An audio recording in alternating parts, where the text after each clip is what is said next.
Alright, biggest movie flops it is. I approve of this. Alright, chat. So, as of 2 years ago, let us check out the biggest movie flops of all time. And I hope to God this guy does an updated version of this. I really do hope he does an updated version of this for us. But let's go.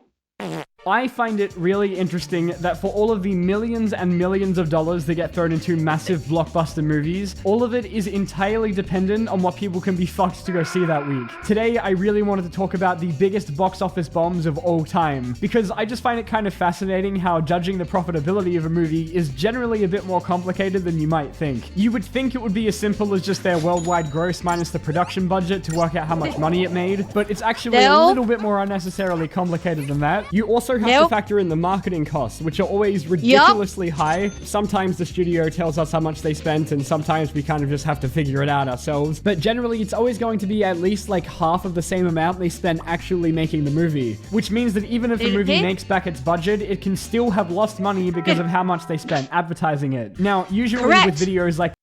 Which is something we talk about all the time. Is that you have to figure with every movie that comes out, you take the movie budget and double it, minimum, for your marketing, because the studios are always spending at least double. Whoopsie. I made boo-boo.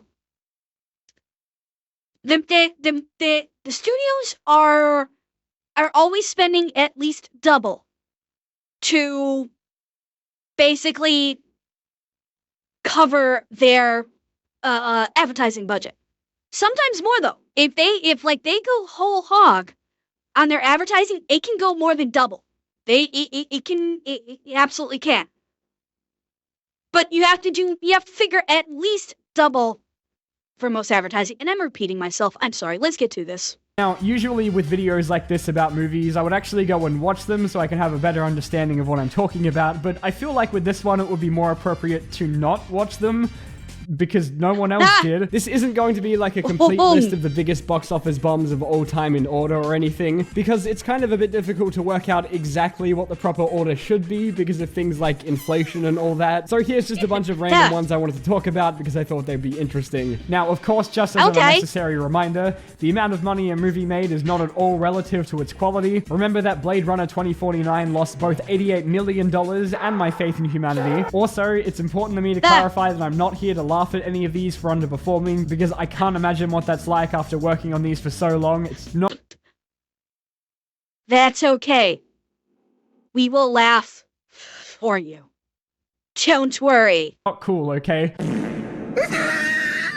Starting off with arguably the most understandable box office bomb of all time is 2019's Cats, which I think has it a bit different to the others in this video because it's not that people weren't aware of it and more that they were just too afraid to buy a ticket. With its massive $100 million... Yeah, I'm sorry, but the special effects for this movie looked like... I never saw this movie. The special effects for this movie looked absolutely fucking terrifying. No, Grindhouse. Take it in. Take it in. Let it seep into your brain and haunt your nightmares. And just remember, there was the butthole conspiracy regarding this movie. Do not forget, I'm trying to remember if it was people were pissed off that they weren't there or that they were there. I forget which one it was. But there was like a controversy about the fact that none of these cats had buttholes. I think that's what it was. I could be mistaken. I could be reversing it. Yeah, not a conspiracy, but a controversy. That I'm trying to remember if it was like, they did upon first like with the trailers or something. Like the cats had visible buttholes, and so then the studio basically reconfigured the CGI to remove them, or it was the reverse. They removed that. Okay, yeah. So the cats, these nightmare fuel actually had visible buttholes. I think when the movie first released, and then the studio did an emergency shift and airbrushed out all of the buttholes because people were flipping their shit because they could see cat buttholes on these anthropomorphic cats.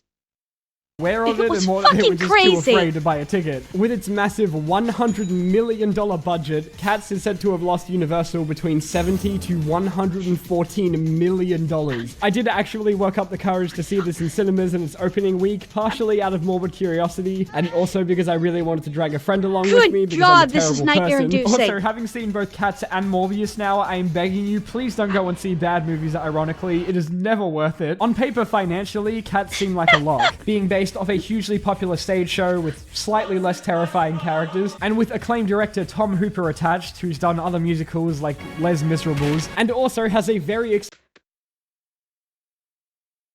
this man just completely mispronounce Les Miserables?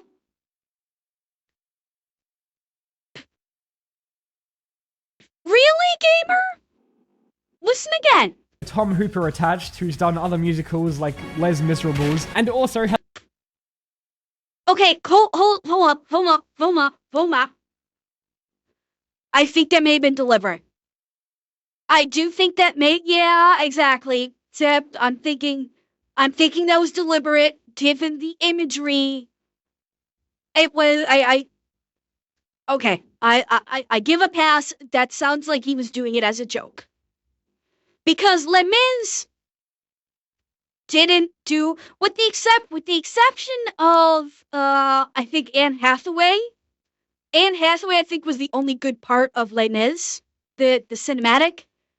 I think the rest of it was not great. Hugh Jackman's performance apparently was very good, but Russell Crowe's, he's not that kind of a singer. Russell Crowe, I think, is, what does he do? Russell Crowe is a musician, but that's not his, it's not his genre. I think he does, what does he do? Blues or, no, he does rock, doesn't he? Yeah, he does Irish, bar rock.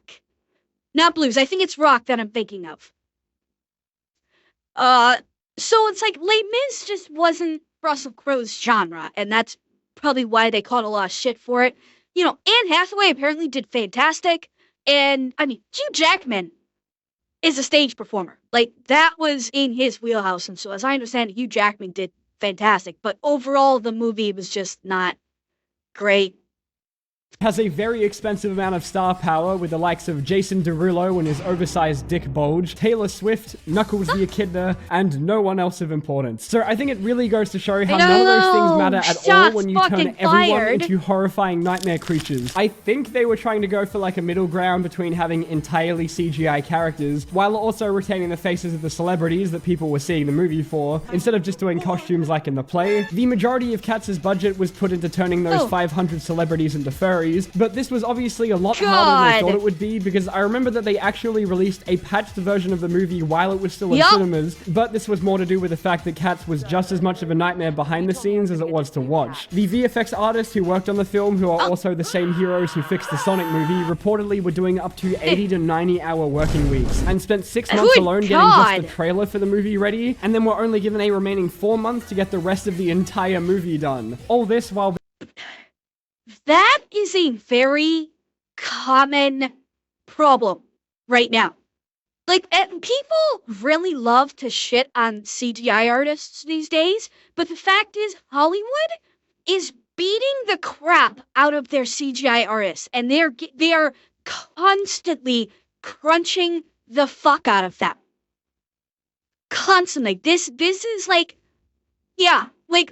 you're seeing so many movies like the Black Panther movie. The CGI towards the end of Black Panther was dog shit because they crunched the hell out of them. And all of these, there's absolute over-reliance on CGI. And because of that, and they're trying to crank out stuff as fast as possible, so they're over-relying upon it, but they're also crunching the fuck out of the artists, and they're giving these artists absolutely insane fucking timelines. They're not going to be able to get this shit done. Yeah, and I do not doubt that studios have been starting to get blacklisted because they just abuse their fucking artists like this. It's fucking insane. Well, what's more of a writing problem, Cortanis? That if you're talking about okay, you're probably talking about something different. Anyway, but yeah, this has become a very viral problem in Hollywood. Is there's an absolute over reliance on CGI, and they're treating the CGI artists like shit. Being abused by Tom Hooper, who didn't know how visual effects worked, and then a ton of them got fired at the end anyway after the movie came out. It was also said that they only completed the visual effects hours before the movie came out, so I think it's all a very reasonable explanation as to why the movie looks how it does. I do commend the studio for taking a risk with a... Wait. They only completed the effects hours before the movie came out? How the fuck does that work? How the hell did they get distribution if they only completed it hours before it launched? I mean, I'm guessing digital copies, but still. This has got to be, like... Oh, so so that was talking about completing the retooled special effects. So that's what they're talking about. They're talking about like the retooling. Okay, gotcha. They only completed the visual effects hours before the movie. Movie wasn't, well, the cast director admits the movie wasn't completed until the day before the premiere. If it was the day before the premiere, theoretically they could have gotten it out in time because it's all digital. Theoretically. Movie came out, so I think it's all a very reasonable explanation as to why the movie looks how it does. I do commend the studio for taking a risk with a unique visual style, because it's clear that at some point someone did have an idea for how this movie was supposed to look, but I just think maybe they shouldn't have released a horror movie in December. It was a really tough time being a 2D animated movie in the early 2000s, to the point where even Disney was having trouble with Treasure Planet and Atlantis when compared to the results that Pixar was getting, so I guess it's understandable that other movies like Titan AE were having the same problem. This was made by the very... Okay, we're jumping right into fucking Titan AE here. Okay, let me go back for a second, because I just want to point out that when it comes to Broadway musicals, off the top of my head, and chat if you know of one that I'm not thinking of here, I cannot think of a single Broadway musical production that did well transitioning to cinema. I cannot think of one. Cats obviously bombed. Phantom of the fucking Opera bombed. I'm trying to think of other Broadway musicals. Les Mis didn't do great. Did Chicago start off as a Broadway musical, Kaibo? Like, Revit, no, musicals are not ass. It's a whole different thing. Tanashi? Okay. So Little Shop of Horrors is a bit of a different breed. Because Little Shop of Horrors came out back when there was care put into it. That there was, it's a different time. There was a different level of care put into taking a musical and essentially porting it to the big screen. In the modern day, I cannot, like, for the last 20 years or so, I can't think of any Broadway musicals that have transitioned to the silver screen and done so well. Kaibo, excellent point. Excellent point. No, Kaibo is an excellent point. Hairspray did very well. You are absolutely right. I did not think about Hairspray. That is one Broadway musical that did transition well from musical to the screen. That's what. That is what.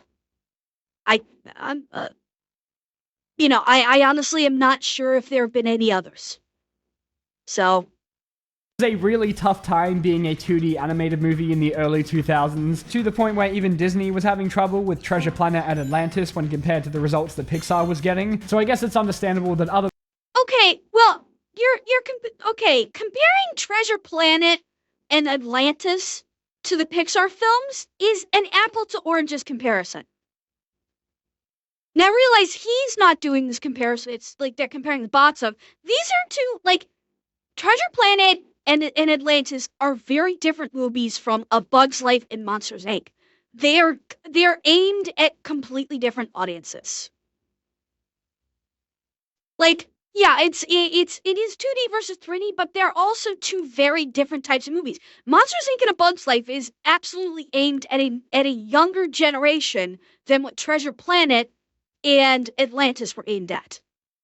This was probably aimed at the 10-year-old and under demographic, whereas the other two were aimed probably at the tween or even teen demographic.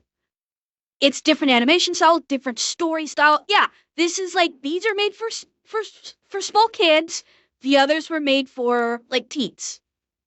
It's an unfair comparison because God knows parents will take their little darlings to the theater all the fucking time just to shut them up for 2 hours. Was getting, so I guess it's understandable that other movies like Titan AE were having the same problem. This was made by the very short-lived Fox Animation Studios, which was made to compete with Disney, and I don't think they were being very subtle about that at all. The first of their movies was Anastasia, which, while being its own original thing, don't get me wrong, played it a lot safer by just doing pretty much exactly what Disney had been doing for the past 40 years. With their honestly, for a while, I thought Anastasia was a Disney movie.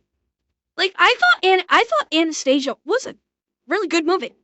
It obviously took a fuck ton of liberties with the lore of the Romanov family and Rasputin, but yeah, like, actually, because you know why?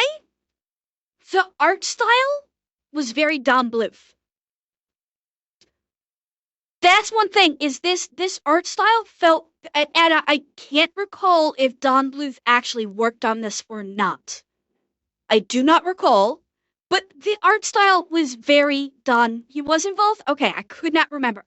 Don Bluth David is a very prolific animation artist. He did movies like The Secret of Nim and An American Tail. He was the artist. He has a very distinctive art style, which this reminded me of. This reminded me of Don Bluth's art style. This was just after his studio. Okay. He did do this movie in Titan. Okay. Like I said, the art style looks... But because of that, I initially thought this was a Disney movie. Because not only the art style, but the story as well. The story makes you think Disney. And it was Anastasia, I thought was a really good movie. Had a good cast, had a good story, great art, good music. I thought the music was good. Granted, none of these people except for Kelsey Grammer sounded Russian. Kelsey Grammer actually put effort into sounding Russian. But Meg Ryan and, oh God, what's his name? John Cusack. Yeah, Meg Ryan and John Cusack did not even attempt to sound Russian. I'm sorry, you could have put a little bit of effort in there to try and just do some kind of an accent. But the cast was good, the writing was good, the art was good. I thought the music was very nice. Anastasia was a good movie. Most of their movies was Anastasia, yes, Wild Mage, which, I said while he did being American its own Tail. original thing, don't get me wrong, played it a lot safer by just doing and pretty Christopher much Lloyd exactly is what Rasputin. I Disney forgot had about been that. doing Yeah. for the past Christopher 40 Lloyd is years. Rasputin. With their second theatrical... David Moss, Meg Ryan from When Harry Met Sally.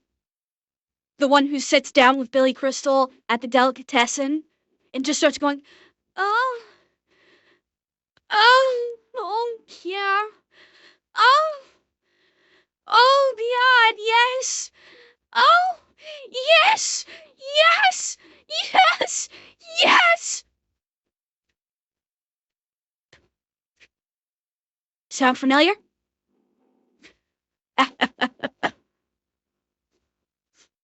Yes, with Rob Reiner's mother saying, I'll have what she's having. Release, I think they were willing to take more of a chance with a non-musical sci-fi movie aimed at an older audience that ended up losing Fox close to $100 million. Fox Animation Studios ended up closing just 10 days after the movie came out, and this was after Fox had already laid off 300 of their employees while Titan AE was still being made, meaning the movie had to be finished at Blue Sky, the guys who would go on to make Ice Age. The reason Titan AE was so expensive to make was because of the way it combined both CGI for the background and environments as well as traditional animation for the characters. And it's just and yes, Titan GE was a good movie. I liked it. I thought, again, it was in keeping with Anastasia. It was, really good animation. The story was actually very interesting. It was a bit darker because humanity had effectively kind of been decimated and scattered across the galaxy. It had a great cast. It had Bill Pullman, who played the lead? Oh God.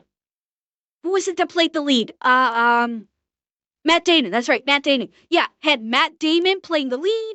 It had, oh my God, I'm blue screening like fucking hell today on the cast. Drew Barrymore. I had Drew Barrymore as the secondary lead. Yeah, she was his love interest, basically. Well, though she was a badass. You had a good cast in there. Yes, I know. Matt Damon. Good cast, good story. The art was good. It had and it had that interesting blend of CGI. That you didn't see. I want to say Titan AE was one of the first movies that really started that blend of CGI and 2D animation. You didn't see that all that much here, and you were seeing it here. So this kind of could be considered maybe a jump off point for that style, maybe. It's a real shame that it turned out the way that it did, because it's a pretty cool movie if you can get past the early 2000s of it. Another unfortunately timed animated movie that I would argue is even more obscure than Titan AE is Sinbad Legend of the Seven Seas. Whenever I think of pre-Kung Fu... Wait! I thought Sinbad was quite successful. I know, I have not seen Sinbad, but I thought that this one was, I thought this one was actually pretty successful. It did well. This one was Brad Pitt, Michelle Pfeiffer, and those are the only two not named actors I know that were in this. Did it bomb? Okay. I mean, hell, you guys used Michelle Pfeiffer's chaos gif in the Discord all the fucking time, and they made Michelle Pfeiffer's character look fucking gorgeous. The art style in this is great. I love the art style in the Sinbad movie. More obscure than Titan AE is Sinbad Legend of the Seven Seas. Whenever I think of pre-Kung Fu Panda DreamWorks, my mind always goes straight to The Prince of Egypt or The Road to El Dorado, and maybe Spirit if I'm having a slow day, but I genuinely always forget about this one. Sinbad was the very last 2D animated feature DreamWorks ever made because it resulted in a loss of 125... Fuck, player. It was, oh God.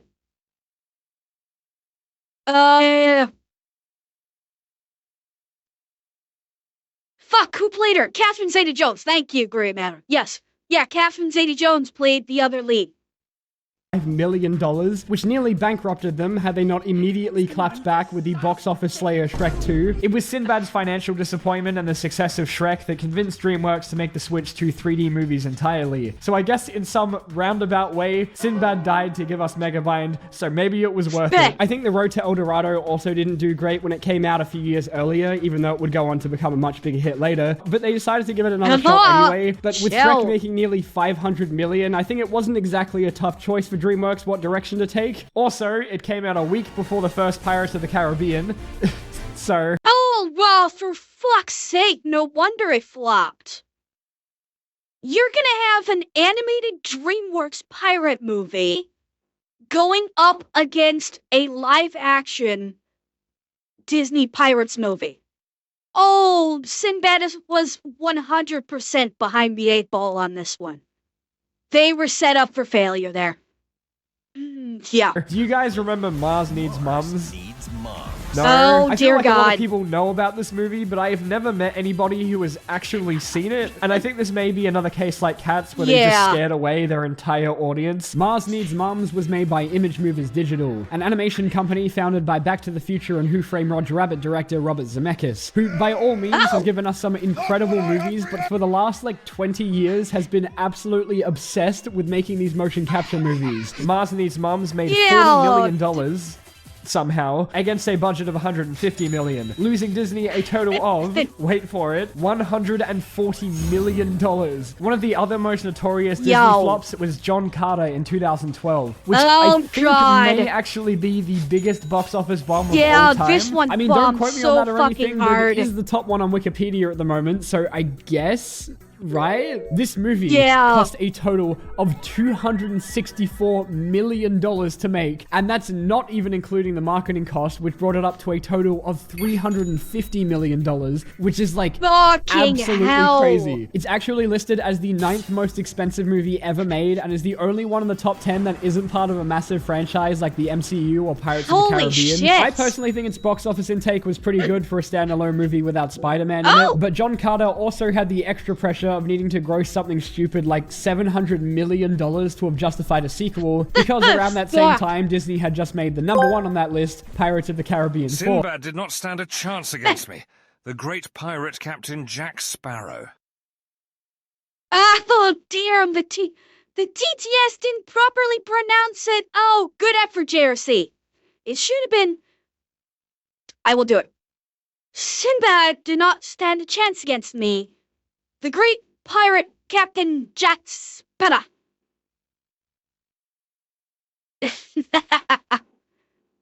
Because around that same time, Disney had just made the number 1 on that list, Pirates of the Caribbean 4. I hate you. So yeah, it wasn't really a great time to be the guys that made John Carter. There's been a number of reasons given as to why this one didn't go to plan. Like for one being that the original title of the book it was based on was A Princess of Mars. And so of course the studio immediately panicked, because there was just no way in hell that any self-respecting person with a penis was ever going to see something with the word princess in it, because those are for girls. John Carter of Mars was going to be the backup plan, but funnily enough, Mars Needs Mums actually at least partially contributed to them dropping that too, because that had only just come out a year earlier, and so scared them off using the word again, as if that was the problem with that movie. So ultimately it was stripped down to the much more vague John Carter, which kind of just doesn't really tell you what the movie is actually about. I also wanted to read you this from Wikipedia. Disney also reportedly believed that the sex appeal of the popular Taylor Kitsch being shirtless throughout the movie would draw women to see the film, as women are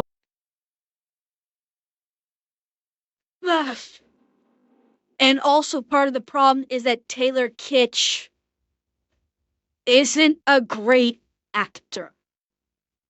I know of him in approximately 3 movies, and in every one of them, people were like, this guy's not a great actor. John Carter, X-Men Origins Wolverine, and Battleship. Those are the 3 movies that I know of him from, and he was not good in every single one. Was he in Covenant? Really? I've seen Covenant. Which character was he in Covenant? Was he what? He wasn't the lead in Covenant, was he? He was one of the other 3 guys? Yes, Grindhouse, he was Gambit in X-Men Origins. He was the motorbike guy. It's been a while, 504. It's been a while since I've seen Covenant. I don't quite remember who he was. But yeah, he played Gambit in X-Men Origins. No, Atanashi. Taylor Kitsch is not coming back. Channing Tatum is coming back as Gambit. They're bringing Channing Tatum's Gambit from Deadpool and Wolverine, not Taylor Kitsch.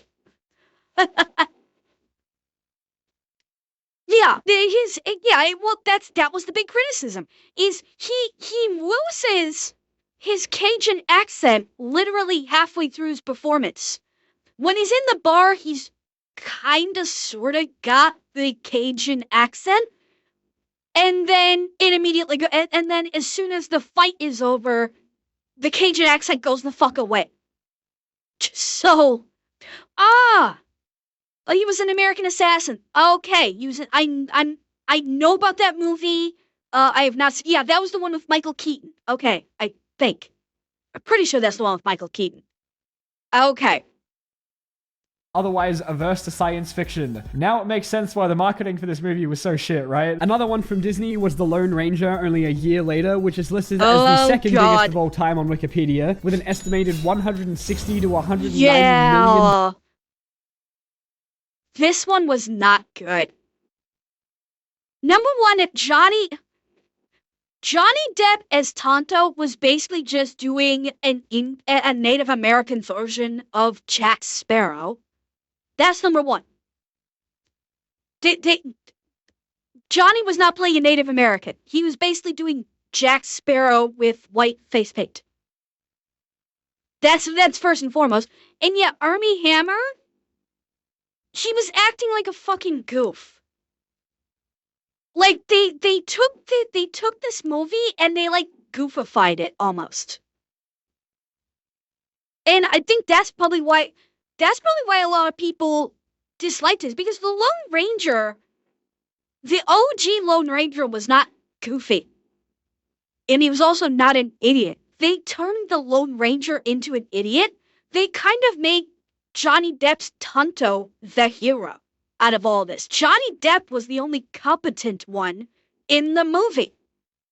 And he was basically just being a more stone-faced Jack Sparrow. He just wasn't as drunk. It's like, God, this was so fucking bad. Dollar loss. Fucking ouch. It's okay though, it's Disney. They can afford it. Then there was Mortal Engines, which was like... that is not aging well.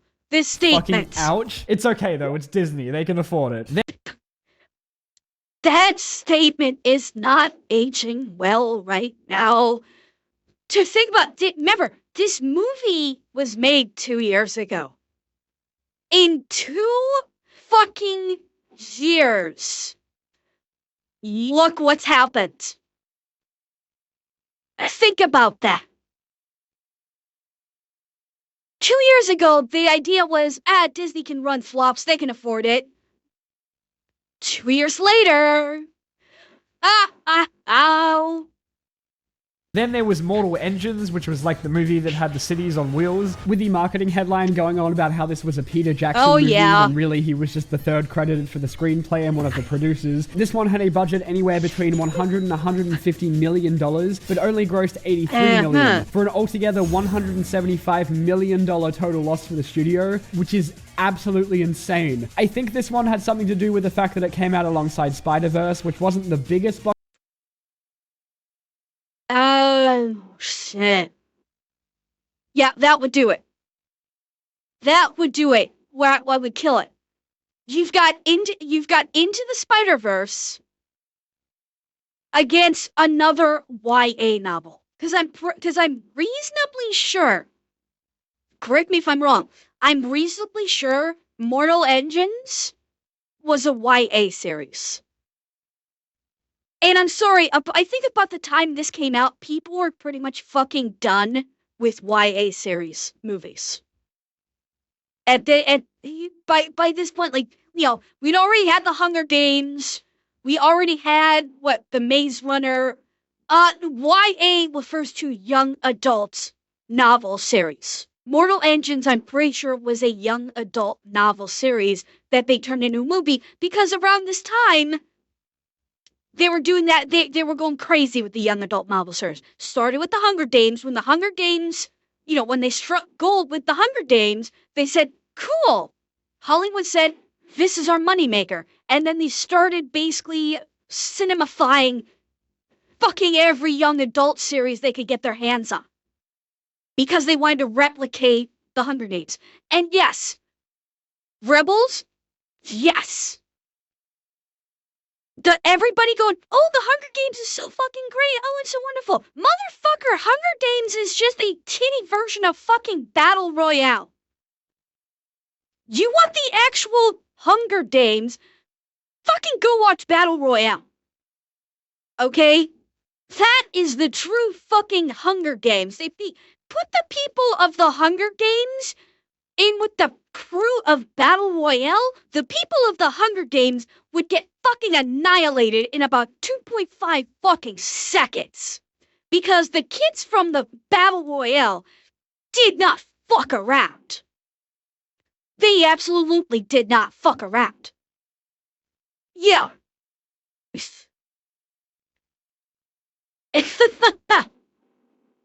Box office draw on its How own. good is it, David? Good. It is incredibly violent. It is an incredibly violent movie, but it's Japanese. It's a Japanese movie, so it's incredibly violent, but it's also thought-provoking as well. But primarily, it's incredibly violent. It's basically, in a nutshell, take the concept of the Hunger Games, taking young kids and putting them into an enclosed arena to basically kill each other. Quadruple the number of people involved, had every single one of those people involved wear explosive collars around their necks to force them to fight, throw them on, and by the way, they're all high school kids, throw them onto an island, each of them getting a bag of supplies and a single weapon of some kind, and everybody gets a random fucking weapon. And your whole goal is to literally just kill each other, with only one person being able to survive in the end. And this is Japan. This is 1980s Japan cinema. That is some very bad mother-humping movies that deserve lots of massive ridicule. Says me, Jules Winfield. Okay.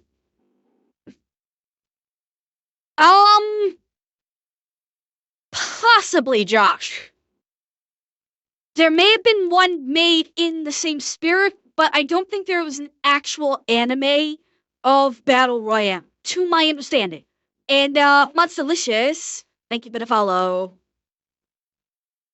Yeah, it could be a weapon like a knife, a gun, yeah, the walk, yeah, like a piece of fucking string, like it was completely random. One had something to do with the fact that it came out alongside I thought it came out in the Spider-Verse, which 90s. wasn't the biggest box office I thought draw Battle on Royale its came out in own, the 90s. but then the following week had Aquaman and Mary Poppins. So Monster Trucks was a kids movie released in 2017 about a monster Oh that lives god, inside I of a heard truck, about this. and that's why it's called Monster Truck. For some reason, they gave this a ridiculously huge $125 million budget and ended up losing Paramount Good almost God. the exact same amount. I read that the idea for this movie came from the president of Paramount working with his 4-year-old son, thinking that this could be another Transformers for them where they could merchandise the shit out of it. But obviously, the real nail in the coffin was that this was released on the same weekend as The Bye-Bye Man. And I'm sure that was the Wait. Say that again. Wait, thinking that hang this on. could be another Transformers for them where they could merchandise the shit out of it. But obviously the real nail in the coffin was that this was released on the same weekend as The Bye-Bye Man. Wait. What?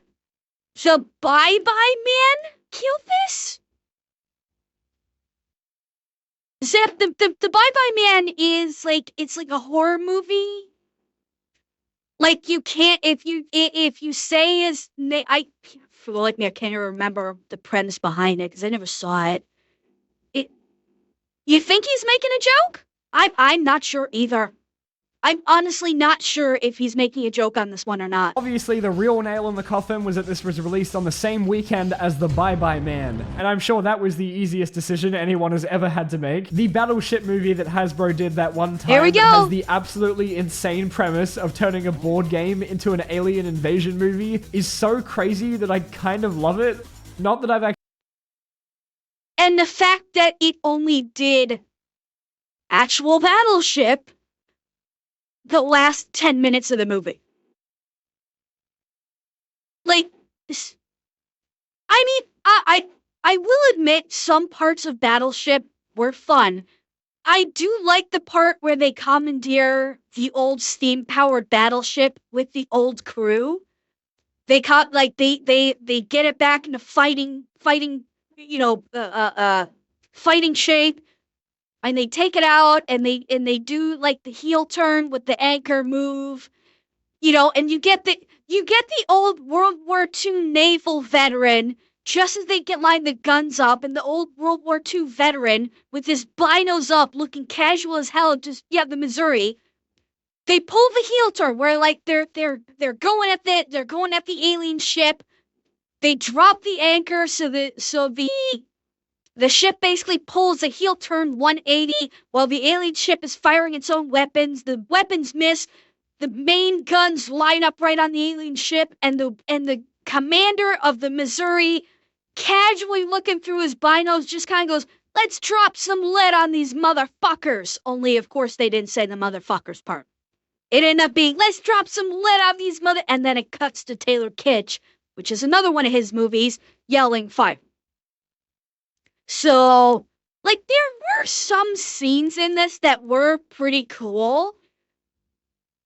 Although they 100% grabbed the battleship, like they 100% were capitalizing on the battleship brand to put butts in seats, because this was not a battleship movie. It was not like actual battleship, like B2, E7. You saw, there was none of that shit until probably like the last 15, 20 minutes of the movie. And even then, it was like, it only lasted like 5 minutes. So. Actually seen it though. This grossed a surprisingly high 303 million, but then unfortunately also had the high budget of 220 million. Guys, looking a little more into it, it turns out it was originally meant to be a 150 million budget and was almost straight up cancelled because they were worried about it going over budget, which would have cost them something like 30 million. But then the chairman of Universal said that it would cost them less to increase the budget of the movie instead of cancelling it. And I don't think that guy still has his job. If you've never heard of a movie called The Adventures of Pluto Nash, then don't worry. I sure haven't. And apparently neither did anybody else in 2002. This is a sci-fi movie starring Eddie Murphy that from the looks of it was very fondly received by critics, but only grossed $7 million against a budget of $100 million. Oh my god, and then another this $20 was so bad. million on marketing. Guys, what happened here? I also really wanted to do a quick tidbit talking about the big budget movies that had the very unfortunate release date of 2020, since obviously that would become the year where it was basically impossible for anything to make money. Obviously, with cinemas being shut down worldwide for the most part, the option... Okay, this movie right here, not this one. This movie right here, I do not get the hype for. I absolutely do not get the hype for this is Tenet. I don't get the hype for this. Like, this was Christopher Nolan. I honestly think Christopher Nolan might have been on drugs when he made this movie, because he clearly thought he was smarter than everyone else. Yeah, you could not hear fuck all from the dialogue. The sound mixing was god-awful. The concept itself makes no fucking sense. Like, you can create, like, the whole concept was, like, you can create these portals that, not like, okay, let me, do I even want to attempt to try and explain this? Basically, it's like a quasi fucked up, squint really hard and you might see it version of time travel that doesn't make any fucking sense why you would even do it in the first place. And the final battle is this really fucked mixture of one group of soldiers moving forward in time, the other group of soldiers moving backwards in time, and they meet and pass one another in the middle, and it's like... No, not Discount Jumpers, Grindhouse. Not even close. Not even fucking close. Like, literally, these people are moving reverse in time. It's like, it is so, like, fucked up. It makes it honestly does not make a whole hell of a lot of sense. And some of the concepts that they had, like, okay, this scene right here, let me see if you can see it. So I want you to look here, okay? Watch this sequence, okay? Watch the sequence. Obviously, with cinemas being shut down worldwide for the most part. That right there. Do you know what was happening right there? The gunshots from this firearm that this guy is holding are happening in reverse. he's not actually firing bullets out of the gun. The bullets have already been fired, and the bullets were returning into the gun. Now, that in itself is fucked up.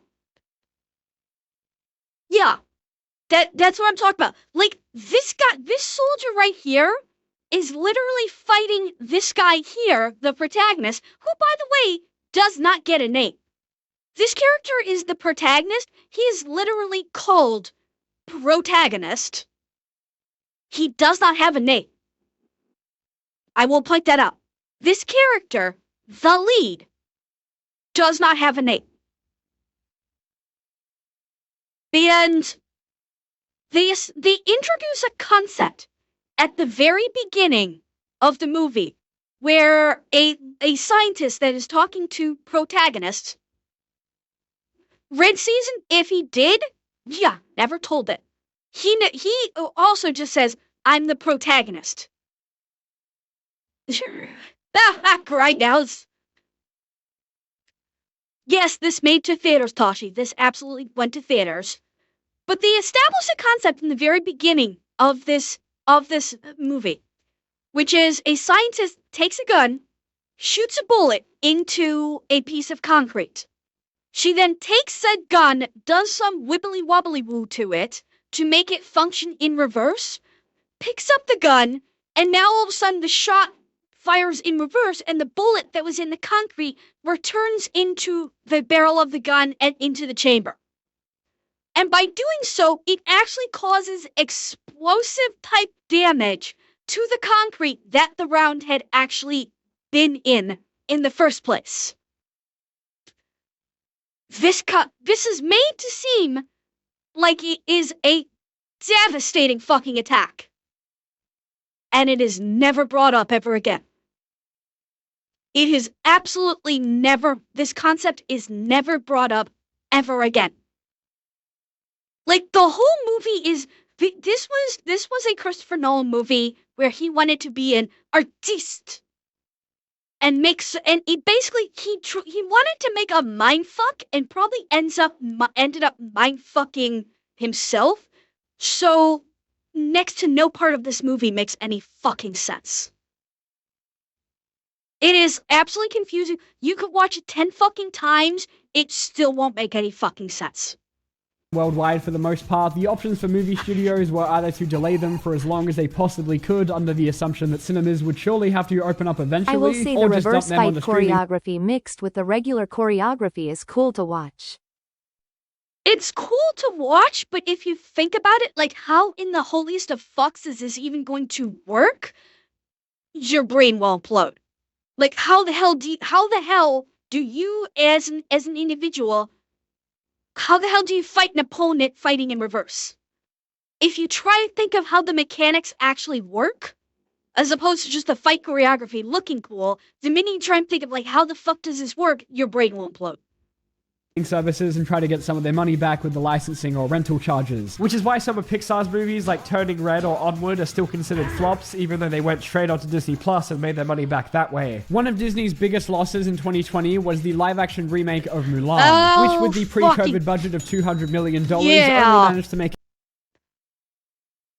This one, Disney pissed off a lot of fucking people with this one. 100% they pissed off everyone with this movie. It was not only the Mulan controversy, not only the filming controversy, they Mary sued the ever-living fuck out of Mulan. Absolutely Mary sued the fuck out of her.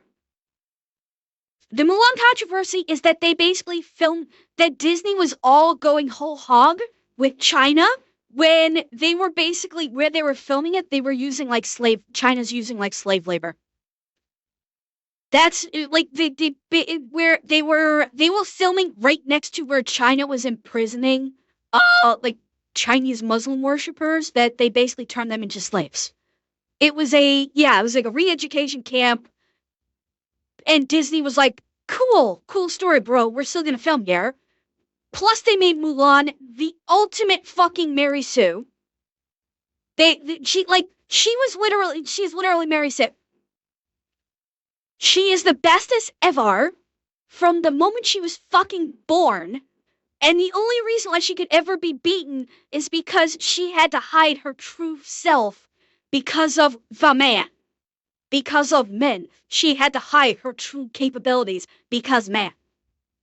And they basically shit all over the original story of Mulan, the original Chinese fable of Mulan, and the original Disney animation Mulan, which everybody went, fuck you, Disney, for making this live-action piece of garbage that shits all over the original. Because they even took Mei Wing, who was the original voice of Mulan in the animation, and put her in this movie as a brief cameo. And yeah, there was no motion. They just like, oh, this was so bad. Plus, when they put it on Disney Plus, they said, cool, we'll put this on Disney Plus. Now pay us an extra $40 fucking to watch it on top of your existing Disney Plus subscription.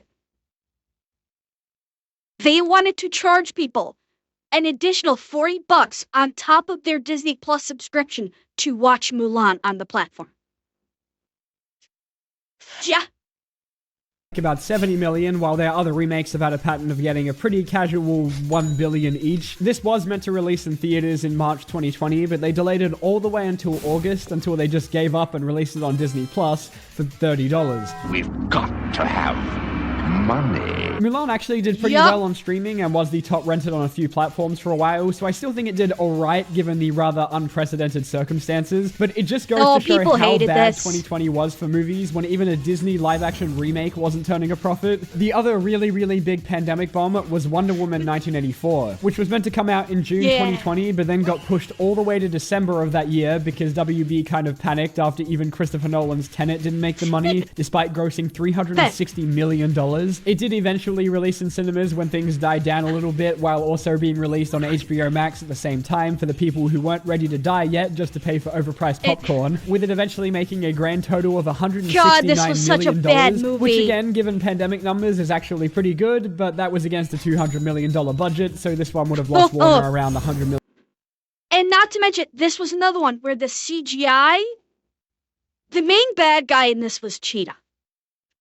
Bearing in mind, Cheetah, they did the whole thing with the characterization of Cheetah is she was a geeky scientist that hooked up with the big bad guy, and he gave her, I think it gave her some kind of fucking serum or something that turned her into Cheetah and made her a bad guy. And the CGI for Cheetah was, the CGI for Cheetah was god-awful. Absolutely fucking god-awful.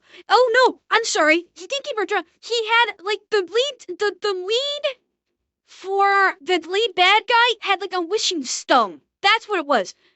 She found a wishing stone. She wished she could be as powerful as Diana because she idolized Diana in her, like, in her secret identity of Diana Prince.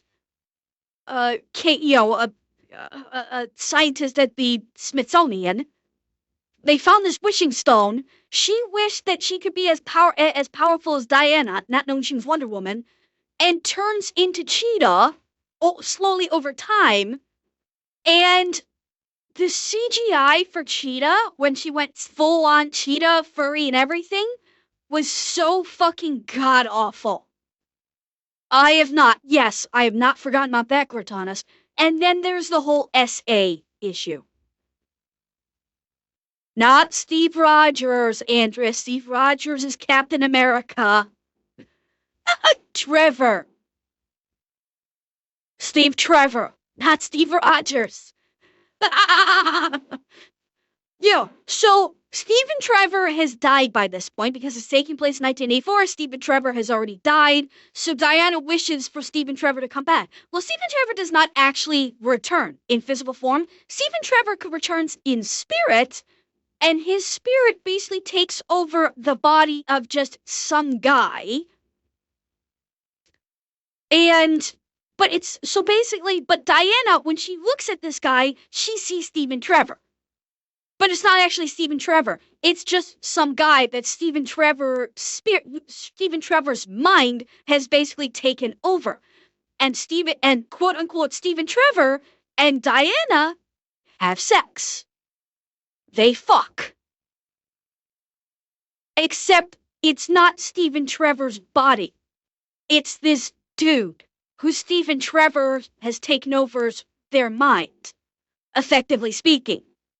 This guy never consented. And Diana fucks him, basically. And no one, and at the time when it first launched, nobody seemed to have a problem with this. And then people started, people started going, you realize Diana just SA'd this guy. Because it's not like he turned into Stephen Trevor. Stephen Trevor just basically took over his mind and spirit. And everybody was like, snap. And yeah. Now granted, that was picked up on after release. I'm not sure exactly how long after release people started doing the call up moment. But so the fact is, Wonder Woman 84 was not a good movie. Did Geeky call it out on day one? I don't think I actually saw their review for day one. So Geeky may have called it out on day one. I mean, even that aside, even if you somehow forget about that little ditty, Wonder Woman 84 was not a good movie. The plot was not good. The action was god awful. It was not good. The writing was fucking terrible. It was a bad movie.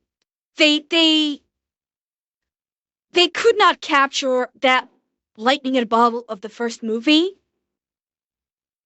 And they flopped hard when they tried.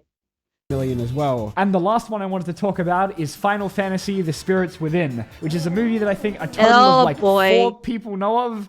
Maybe. Directed by the creator of the Final Fantasy series, Spirits Within set out to achieve the extremely ambitious goal of being the first photorealistic 3D animated movie, which was a hell of a task to promise only 6 years after Toy Story had humans that looked like this. 4 years of work later wound up costing them a whopping $137 million, which would be closer to like $190 million today, but then unfortunately it only grossed about $85 million. I have actually seen Spirits Within and I did like it, but the weirdest thing to me is that they labeled it as a Final Fantasy movie when it has like absolutely nothing to do with the series.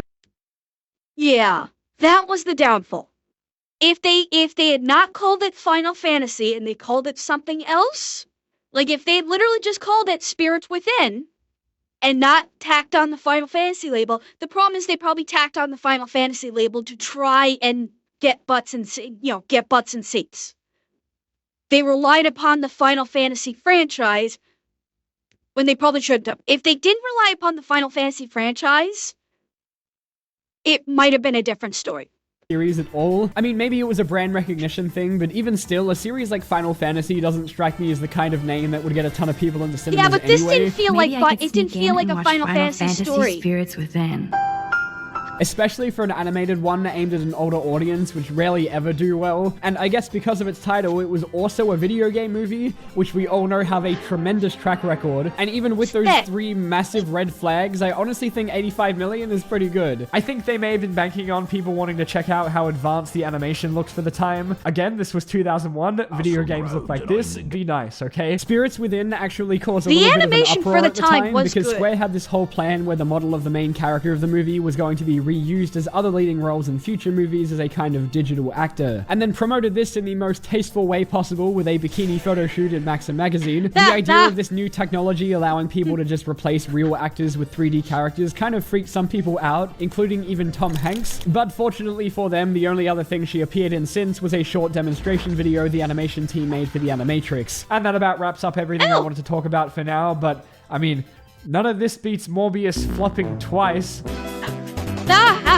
He's right about that. He's 100% right about that.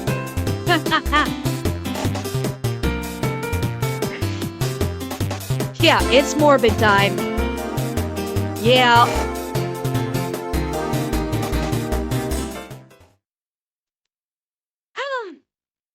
Yes, Morbius flopped twice. It flopped when it first released.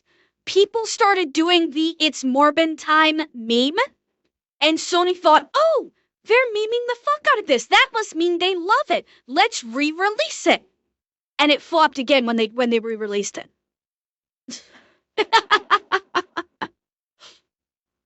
So yeah.